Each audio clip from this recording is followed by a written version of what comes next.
Friends, அனைவருக்கும் என்னுடைய வணக்கத்தை தெரிவித்துக் கொள்கிறேன். இன்னைக்கு எனக்கு தெரிஞ்ச சமையல்ல நம்ம பார்க்க போறது பிரான் பொரிப்பு தான். இந்த பிரான் பொரிப்பு எப்படி செய்யலான்ட்டு பார்ப்போம். அதுக்கு முன்னாடி இந்த சேனலை நீங்க சப்ஸ்கிரைப் பண்ணாம இருந்தீங்கன்னா ப்ளீஸ் சப்ஸ்கிரைப் பண்ணி எனக்கு சப்போர்ட் பண்ணுங்க. இப்போ பிரான் பொரிப்பு எப்படி செய்யலான்னு பார்ப்போம் வாங்க. இப்போ இதுல தேவைக்கு ஏற்ப மிளகாத்தூள் போட்டுக்கோங்க, 1/4 டீஸ்பூன் மஞ்சள் தூள், 1/4 டீஸ்பூன் மல்லித்தூள் போட்டுக்கோங்க. இதை ஒரு வாட்டி மிக்ஸ் பண்ணி எடுத்துருங்க. தேவைக்கு ஏற்ப உப்பு போட்டுக்கோங்க,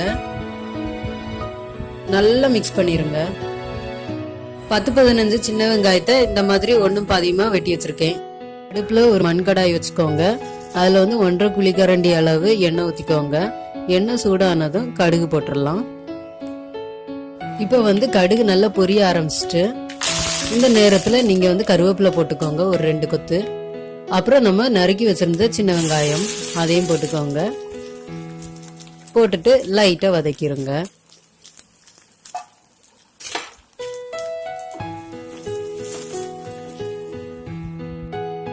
வெங்காயம் லைட்டா வதங்கின உடனே நம்ம இந்த இறால் எல்லாத்தையுமே இதுக்குள்ள போட்டுடலாம்.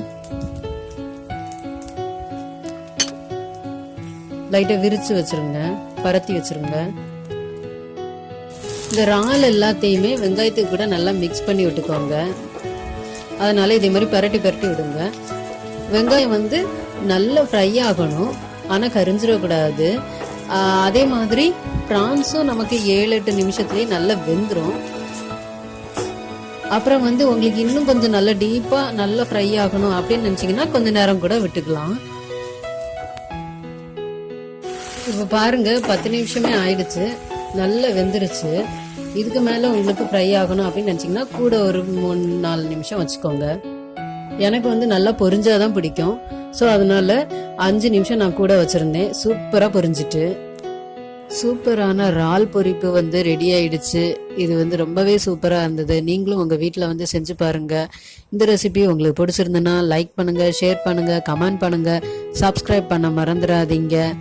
இன்னொரு வீடியோல நான் உங்களை சந்திக்கிறேன். அது வரைக்கும் பாய்.